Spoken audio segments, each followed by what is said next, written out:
topics and opinions expressed in the following show are solely those of the hosts and their guests and not those of W4CY Radio, its employees, or affiliates.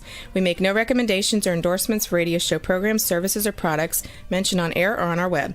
No liability, explicit or implied, shall be extended to W4CY Radio, its employees, or affiliates. Any questions or comments should be directed to those show hosts. Thank you for choosing W4CY Radio.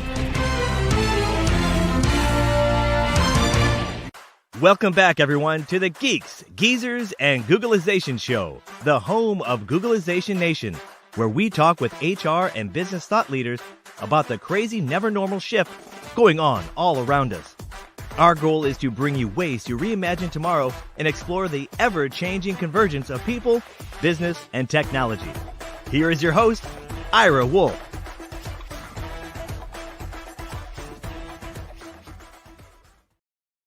Hey, welcome back, everyone, to the Geeks, Geezers, and Googlization show. Thank you for being part of Googlization Nation. I'm Ira Wolfe. If you think this is just another podcast, think again. This is the voice of the most important conversations in the future of work, confronting business leaders and people today. Our goal is to bring you ways to reimagine tomorrow and explore the ever-changing convergence of business, people, and technology. The conversation today is going to focus on navigating the future of cybersecurity in a work without borders world. And in just a few minutes, my friend and one of the top global thought leaders in the world on cybersecurity, Alex Sharpe, is going to be joining me to talk about the risks and the opportunities organizations are facing when it comes to protecting their communications, information, intellectual property, brand, and their employees. And not without coincidence, today's show is brought to you by our good friends at Ivanti. The way we work is changing, and it's up to IT and employees to make it happen. Ivanti's at the forefront of making everywhere work work. In just a few weeks, Ivanti is hosting the Ivanti Solutions Summit in Grapevine, Texas. There'll be over 70 educational sessions and keynotes there. And what I'm most excited about is the release of their 2024 Everywhere Work Report.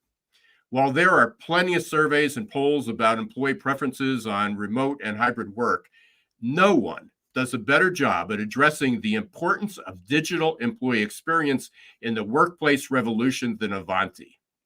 Now, I'd love to share with you some of the results of that report today, but I can't quite yet. You'll have to wait a few weeks for that. But you could join me at the summit when the results are announced. Let's learn a little bit more about the Ivanti Solutions Summit. Ivanti Solutions Summit 2024 is just around the corner. Join us in April to shape the future of work together with Ivanti. Learn more about this exciting event and register on the Geeks, Geezers, and Googlization website. Use code SM Industry Partners. The Ivanti Solutions Summit is an excellent opportunity for you to learn and network with colleagues and thought leaders about how employees can work better from anywhere. You can learn more about it at geeksgeezersgooglization.com or by visiting Ivanti.com. That's IVANTI.com. And keep listening to Geeks, Geezers, and Googlization because I'll be sharing the results of Everywhere Work each week after the summit. It's hard to believe, but it's been 4 years since the World Health Organization declared COVID-19 a global pandemic, and the world shut down. Employees were sent home and literally left to their own devices and know-how to connect with work. While employers focused on getting employees up to speed using Zoom, securing all those devices and mobile connections became a bit more challenging. Overnight, cybersecurity requirements were more than just antivirus software. Simply put, it was a lot easier to train workers how to use Zoom than to become competent IT and cybersecurity professionals in the world we live in. Well, here we are 4 years later, and the risks are exponentially greater. The transition to remote and hybrid work is still a work in progress. Are organizations keeping up? That's easy to say. Are organizations keeping up? Are employee devices protected and safe, or are they just sources of risk and vulnerability? Today, my guest, Alex Sharpe, is joining me to help answer some of those questions. Alex is a Thinkers 360 top 5 global thought leader in cybersecurity with more than 30 years experience in cybersecurity governance and digital transformation. He has spent much of his career helping corporations and government agencies create value while mitigating cyber risk. He offers a pragmatic understanding of the delicate balance between business realities, cybersecurity, and operational effectiveness. Let's welcome Alex Sharpe to Geeks Geezers and Googlization.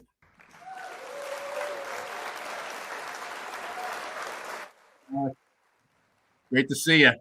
Hey, thanks for having me, Ira. That was a pretty exciting introduction. Thank you. That conference sounds like a blast.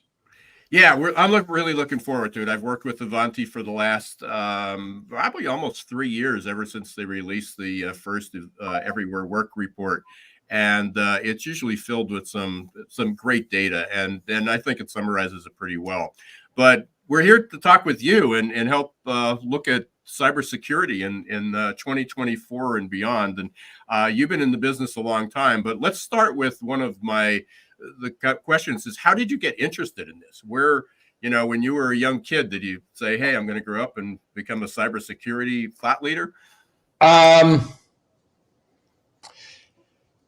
boy. To be honest, in many ways, I'm really not sure, but I'll tell you how it happened. It's one of those things. Now, I've often joked that my career has been a series of unanticipated phone calls. And this is kind of like that. So I'm a bit of a geek. My bachelor's is in electrical engineering with a concentration in computer engineering. And then I picked up minors in computer science and math. And you really don't get much geekier than that. I love statistics. I had a fascination with things like cryptography and history and national security and all this. And I could say this now, but I couldn't only a few years ago. When it came time to graduate and looking for a job, I was interested in some of the things I saw from the intelligence community, and even before I could sign up for an interview with National Security Agency, who, the U.S. government didn't even admit their official existence at the time, they reached out to me for a job interview. And long story short, I took a position with them and then was recruited into an internal internship program around information security, which we now call cyber. And I just grooved on it. And so it just kind of happened. And to kind of round out the story a little, this where it gets a little funny, or it gets funnier, I should say. After doing that for a bunch of years, I'm looking at it going, security is always an afterthought and all this. And, I went to work for a couple of large consulting firms, Booz Allen and KPMG.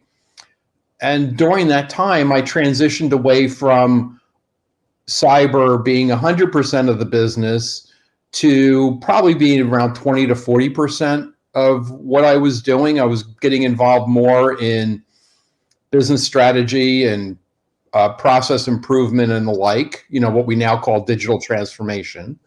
And then about a handful of years ago, totally by my surprise, that's reversed, where today my work is almost exclusively involves cyber, even if it's a digital transformation project. Right now it's mainstream.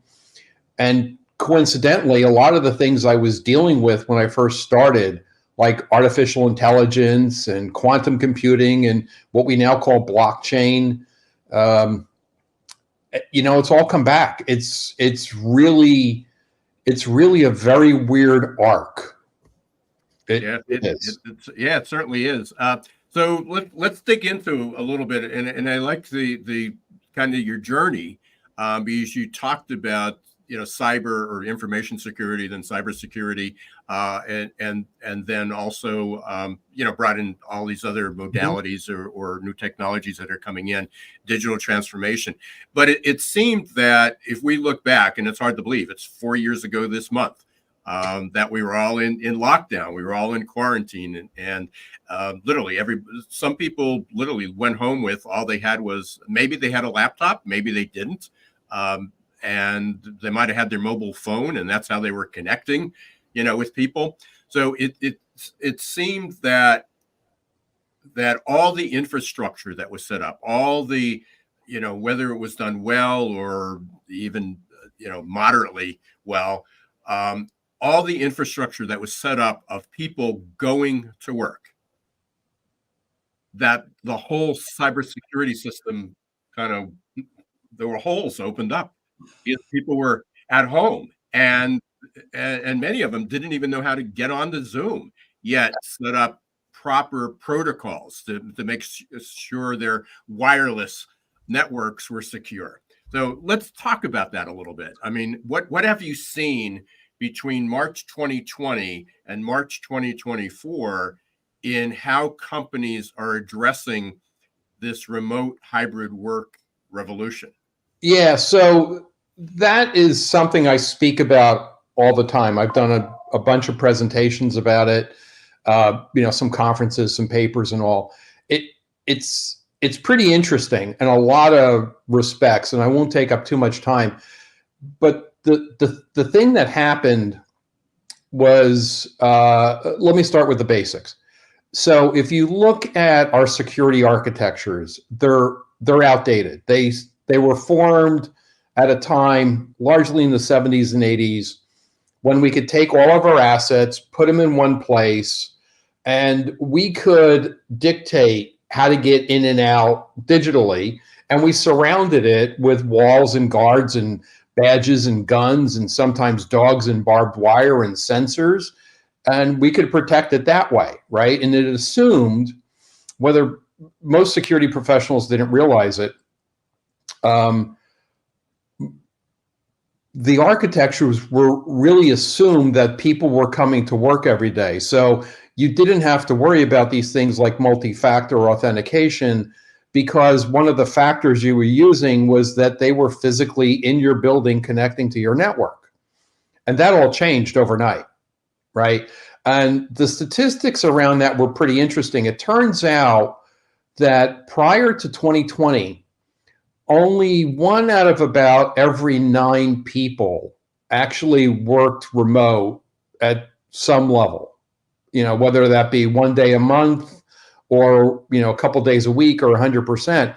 And most of the time they were technologists or they were senior level executives, right? So they had a special thing going on. Then when COVID hit, it's called crossing the chasm. There's a lot of work done on this by Jeffrey Moore. It's a very well understood thing that once you hit about 18% of adoption by a community, it becomes a de facto standard. So during COVID, most industries accelerated the digital adoption between 5 and 10 years. The biggest number I saw was actually healthcare adopting digital health. That actually adopted more, it gained more adoption in 6 weeks than it did in the previous 11 years.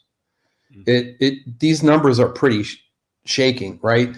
And 4 years later, we're still struggling with that paradigm shift, in part because a lot of the security professionals were not classically trained. And we have a lot of people just jumping into the fray, right? And they're trying to come up to speed. Interestingly enough, a lot of what we're dealing with was actually forecasted and mapped out in a effort called, I'm forgetting the name, Jericho, the Jericho Forum, because the walls came tumbling down. I always think that's the coolest name ever. That forum was over 20 years ago. And at the time, they thought the adoption and moving to things like the cloud was about 10 years away. They were only off by about 17 years. So, yeah. Minor miscalculation, right? Yeah. So you brought up a whole lot of things, and I guess one of the scary things is that, you know, certainly government and healthcare, two of our largest employers and organizations and institutions that are out there, also with some of our most confidential and private information, are two organizations that were really built around people coming to work. Oh yeah. And all of a sudden, they're remote, and again, and even in healthcare, although we had our providers had to be present, a lot of the staff was not. And you know, we hear, you know, it's almost commonplace now. It's almost become normal, unfortunately, about hearing about a hospital that's been that has been held up with ransomware. You know, that their systems are shut down. Yep. You know, I'm surprised we don't hear about it, but you know, it's surprising that government, and I assume some governments, that maybe state and local governments, that's happened to as well. You know, maybe they just don't have the deep pockets that healthcare does in order to do that. But you know, when you look at it that scale, that these large organizations that have devoted you know, probably millions of dollars into the architecture and the support and the staffing to protect their systems. Mm-hmm. And then we have at least, and the numbers vary, but at least 50% of people of employees on every day are working remotely. Yep. And it may be their work even on the way to even on the way to work, they may be on a call on their mobile device. They're in a coffee shop, they're having lunch. And then they come, and even if they do come back to the office, they're coming back to their office with their personal devices. Okay. Yep. Which doesn't, and this is a huge question, but what it's leading up to is that when we think about security, we're thinking, oh, I have antivirus on my desktop. Oh yeah, I have it on my laptop, but they may not have it on their tablet. They may not have it on their phone. And now we have all these smart devices. Oh God, yes. Yeah, we have the smart devices, and I know Avanti shared this story a couple of years ago of I believe it was a freight, I believe it was a shipping company, and there was a vulnerability that they exposed, and they found out, I can't remember, it was a toaster, like a smart toaster or some smart type of device in their cafeteria. And they had, in every one of them, they had these remote controlled devices, or these smart devices. So the exposure is everywhere. Okay. And if we can't expect the institutions to be knowledgeable and the experts to be able to secure even their organizations, how can we expect a remote workplace to do it? All right. So we just now teed up the next 3 hours. There's a lot to unpack there. So let me hit a couple of critical points. If you look at historically how we've handled this cyber issue, what we now call cyber, we talked about the techies. It was a technology, we kind of viewed it as a technology problem that should be solved by techies. Yeah, well, and I spoke about this a lot with the remote work. When everybody went home, all of a sudden, every employee was expected to be their own IT department. But when they showed up at work, the first thing that happened was they called IT, and sometimes it was simple of did you turn it on? Did you plug it in? Yeah, don't get me started. It's people complain about bots, and the first person they talk to ask them silly questions. You would be surprised at the high percentage of people that call into a help desk and didn't turn it on, or they didn't plug in the machine, or something like that. I wasn't being facetious. No, you weren't. It really does happen. So if you call into a help desk and you get hit by a bot or somebody asking you fundamental questions, it's not you. It's because of all the other knuckleheads out there, right? So a little bit of a commercial. So let's dive into what you talk about. So cyber historically, one of the big changes that happened, especially with COVID, is the digital world, the cyber world are business discussions. More than 60% of revenue is driven by digital assets these days. It turns out that intangible assets are driving corporate valuations, right? So we're now talking about a business discussion. So now, and the adversaries, so we handled this historically with the techies. And the techies, because they're comfortable with technology, they implemented technical controls. Whether they realized it or not, they were assuming a physical presence, and they would put these technical defensive measures in place. And they're very, very strong. They're actually the strongest part of our defense. Now, what's happened is we basically turn that towards the enemy and say, hit me here. And adversaries go, that costs too much, takes too long, too much effort. I don't get a lot of reward.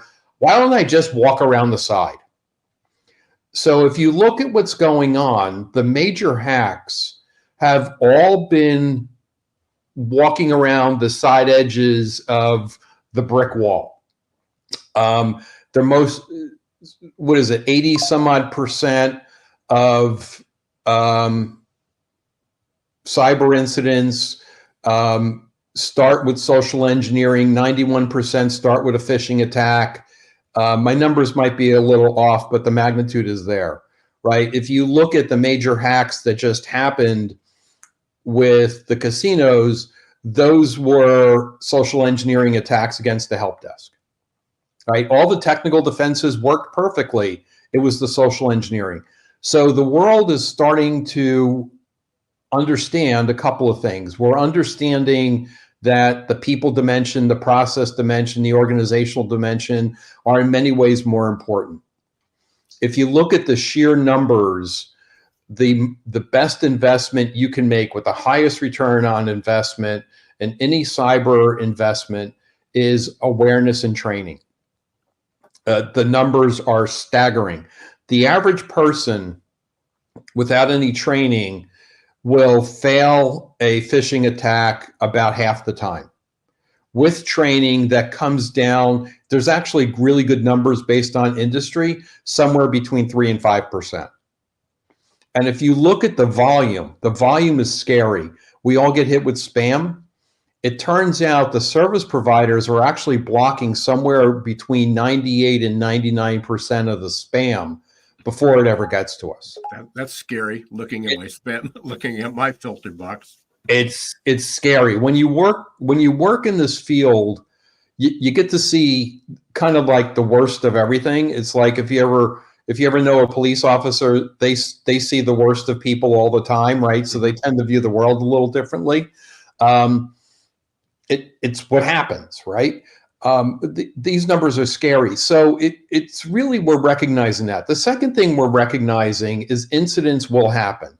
So we need to detect them faster. We need to recover them quicker, right? So we're moving away from sole reliance on technical defenses to understanding the other components of people, process, and organization. We're also realizing that incidents are going to happen. Just like when you get in your car every day, you acknowledge that you may or may not be in a car accident, right? It's one of the reasons we get insurance. If we didn't think there would ever be, if there was ever a risk to it, we would get the bare minimum required by the state. We would get nothing else, right? It's like everything else. If you look at statistically, the most dangerous place to be is your home, but I don't think that keeps anybody from going home at night. Right? Same sort of thing. We recognize incidents happen, so we're prepared for it. You keep Band-Aids around the house for a reason. Nobody walks out any given day and say, I think I'm going to get a cut today, right? You have Band-Aids accepting that it might happen. And that's the way the world is moving.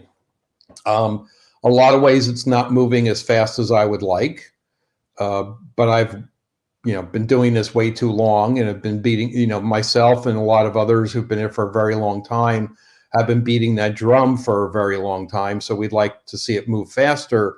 but in many ways, COVID did us a major favor. It's just the transition hurts. So where do we start? So we've got employers that need to be doing things differently. We have employees who need to be, and I'd say workers in general, because there's a lot of gig workers and Yep. things that need to do differently. And then I also want to leave at least a few minutes, and this is probably another 3-hour show, to talk about things like TikTok and AI. I mean, is that just going to blow this, all open? While TikTok is a problem, it sounds like it's more of the vulnerability problem than TikTok itself, because we use a lot of other devices, and it gets, we can get in that whole debate. Is TikTok any worse than Facebook, or is Facebook worse than TikTok? But there's a lot of things going on. I mean, we talked about the smart devices, but we've got things like TikTok and social media.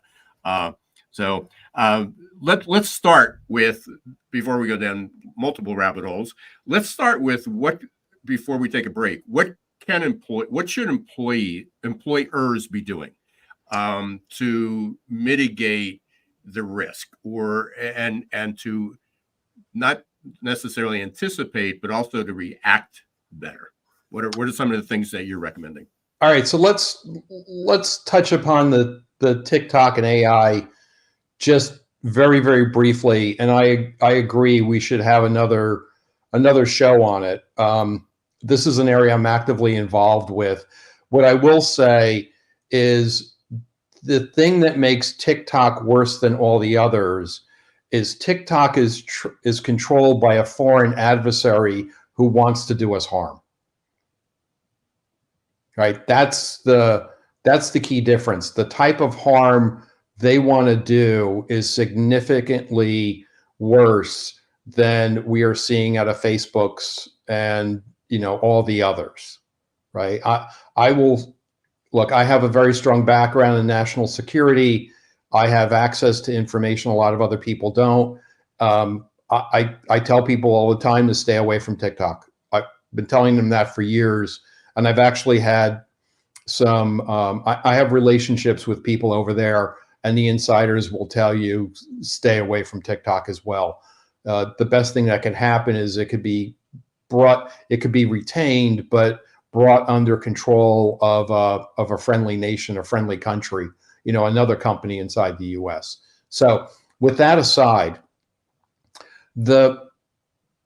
what does a business do really depends on the size of the organization and the nature of their business. So I'm going to presume for a second, based on our conversations, we're talking about privately held, smaller organizations. All right. Good assumption. Yeah, thank you.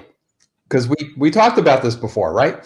The absolute best thing to do is awareness and training for the staff.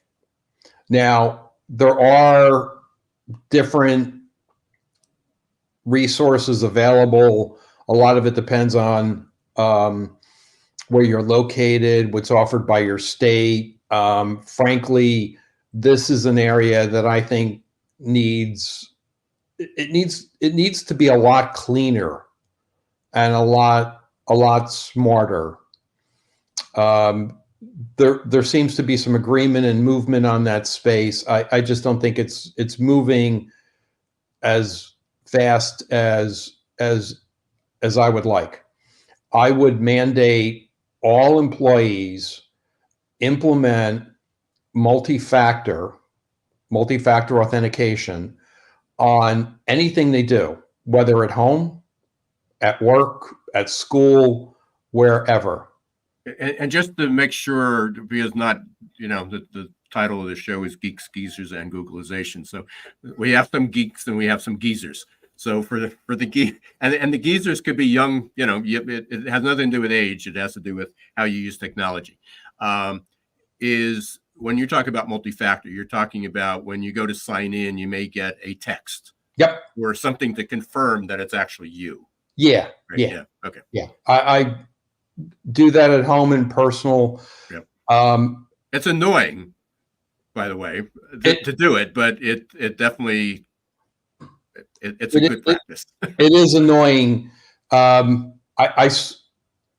at this point, a month doesn't go by that I don't get a call from somebody who had their credit card abused or money transferred out of their account, checkbook stolen. Last week, I'm not going to name the person because they are a senior person in the cyber industry. Their mother's Facebook account was hacked without them knowing it, and it redirected their Social Security payments. And I asked them, I'm sorry to hear that, but weren't there 3 letters you should have shared with your mom, MFA? And she's like, this is embarrassing, So use it. I know it's a headache, but you know what? It's a bigger headache to chase this stuff down. The good news is it used to be 1 or more times a week I would get a call about it from somebody. Now it's probably once a month. Do yourself a favor. It's a pain in the tuckish, but you know what? So are stop signs and red lights. It's better than the alternative. I would much rather wait at a red light for 3 minutes than have to deal with recovering from an accident or replacing my car and all that. It's worth the inconvenience. And truthfully, most things that help us in life are inconvenient. Okay.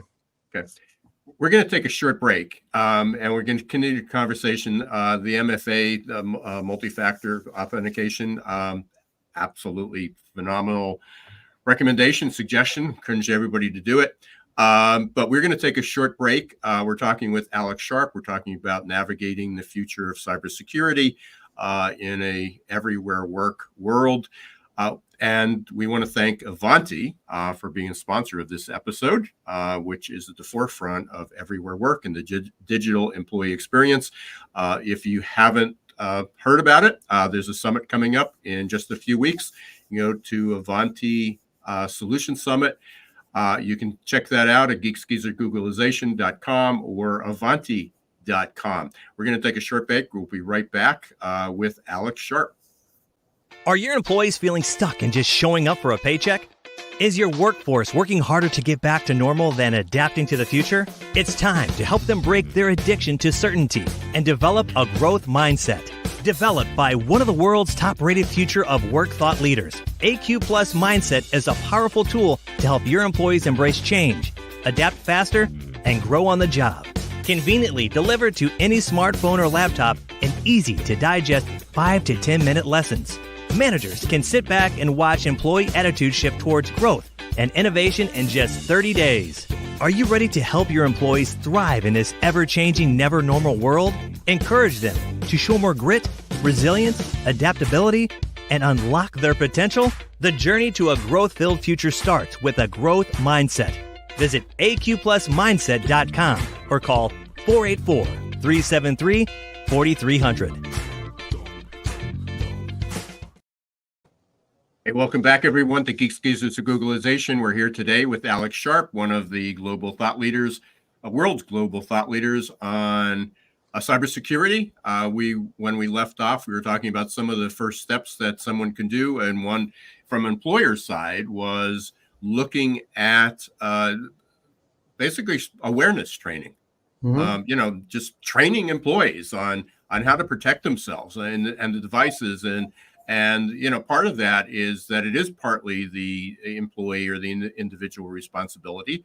It can't. There is nothing in the world, and I assume I'm right with this, Alex, that there's no perfect protection that employers can put up that employees can just walk into and ignore. Yep. It's just not that simple. It's a participative exercise. It's an activity. It's a team sport to make this work.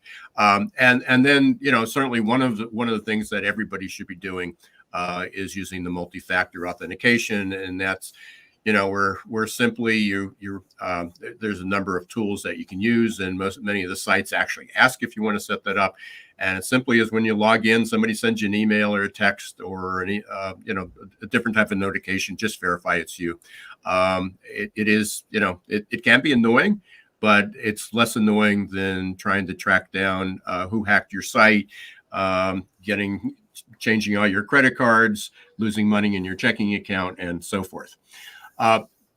Where else do we go with that? What's the next step? I mean, we're dealing in this world. We talked about TikTok a little bit. We talked about AI, but this isn't going away. It's not like we're waiting for this magic bullet that's going to fix this, because with AI is that the smarter we get, the smarter the adversaries get. Yeah, and let's kind of round out. Let's definitely go back to that, but let's round out a couple of little hints and tips that a smaller business can put in place fairly quickly, or things they can tell their people to do. If you look at the major banks, and I'm not going to list them because I think that would be inappropriate for a show, but if you look at the major banks, the systemically important banks, every one of them has put out training to their customers, right? Some of them do a self-assessment on the score of what you're doing. Do that. Just do it and take those practices back to work. It sounds silly, but it's a very simple thing. The other one is, if you look at most of what happens to small businesses and individuals, it's really around the social engineering we talked about.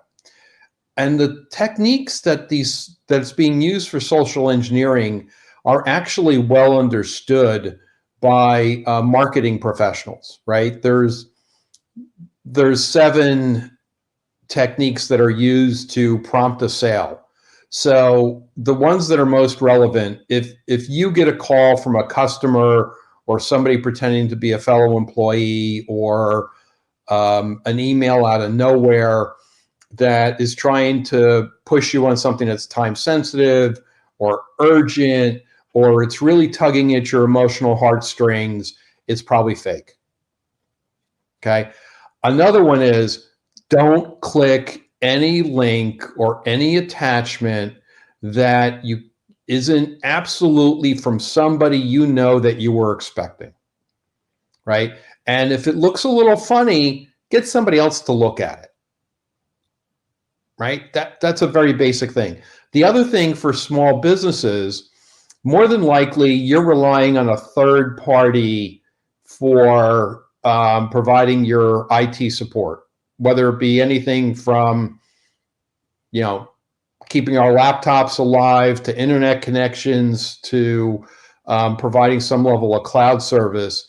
Unfortunately, they're all over the map, right? There is no regulatory or licensing standard for those providers. Now, the Federal Trade Commission is looking at actually putting that in place, but that's not, government moves slow, right? Big ship, lots of small rudders. It's going to take a while. So what I would do is, presuming, these people have their basics in place, I would make sure that they have like your antivirus software installed and updated on all the machines. It's designed to, run automatically. Also, you want to make sure that the machines and applications are being patched regularly. And if there's something critical coming out, that they're watching all the vulnerability announcements and all the, I don't want to go through the technical details. There's actually a bunch of databases that track this stuff and send out alerts. They should be monitoring that and feeding it back to you. And as part of your, whatever you're paying them, that's something they should be providing, right? So those are things I would definitely put in there. On the AI side, deepfakes are a huge problem, and that's much larger discussion than we have now. You watch the news, you can see how big of a problem is. It will escalate as we get to the election. I I have no doubt that's going to happen. What we're seeing and I did an article about this about a year ago, when ChatGPT came out, suddenly AI went mainstream. And one of the things we saw on the dark web was a lot of forums about how to use AI in a cyber attack. There was an increase of about 170%. So almost doubled overnight in phishing attacks, because they could just automate them with like ChatGPT, literally with ChatGPT. And the efficacy rate, the efficiency rate on those attacks increased by something like 40 to 60%. They just went like this. All of a sudden, it's downright amazing. I saw some stuff recently. I don't track the dark web. I track people that track it. But interestingly enough, all the problems that the rest of us are having with these tools like hallucinations, they're having them too. But the difference is we have to deal with something called the defender's dilemma.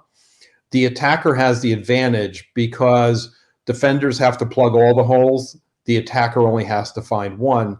So a lot of time with this volume, like we talked about the vast amount of spam, they can shoot out tons and tons of these generated messages, only needing to find one person in one organization. Here's some statistics for you. Take a large organization. If 1% clicks on a link they shouldn't have, pick the size of the organization. But bottom line, 100 person organization will have somebody click on a phishing link within 30 days. That's the statistic. Or a bad link within 30 days. It may or may not have viable malware on it. It might get caught by the virus detector. But each one, when that machine is infected, it on average affects 22 other machines within seconds. 2 hops later, 440. So within 2 hops, that machine, that single click, has infected the entire organization. And there's a 75% chance that that small business will go out of business within 18 months if it's a ransomware attack. Scary, huh? That's why you want to ensure you have like the virus protection on your machines. You want to ensure that whoever you're relying on for IT support is patching the applications, because these phishing attacks more than likely go after some known vulnerability that has been patched through a software update. And you also want to get your people to understand not to click on these things, right? To just be a little suspicious. Yeah, great advice. We are coming up toward the end of the show, unfortunately, because we always seem to do this with all the guests. We sort of get into these deep topics, and it's like, okay, now we got everybody's attention, and now we're going to call it quits. So definitely want to have you back, especially, I'm going to definitely take you up on the TikTok, social media, AI conversation, and follow up with that. But one of the questions I always like to end with is there something I should have asked you, but I didn't?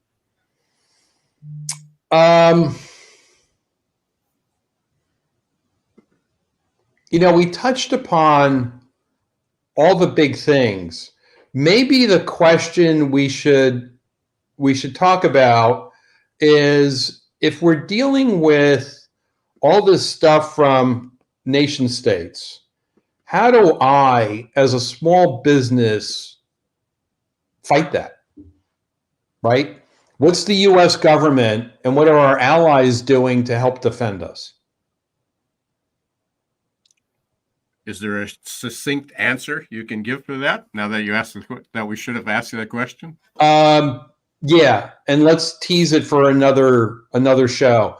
So there's a couple of things. Without going through too much history, the U.S. government has been working on this very aggressively, actually made changes to the State Department, Homeland Security and all, so we could bring the full force of the U.S. government to bear, whether that be diplomatic or it be financial, it be kinetic response. So far, we have not done a kinetic response. The 2 countries have, Israel and Ukraine, have responded kinetically, which is way of saying warfare because of a cyber attack.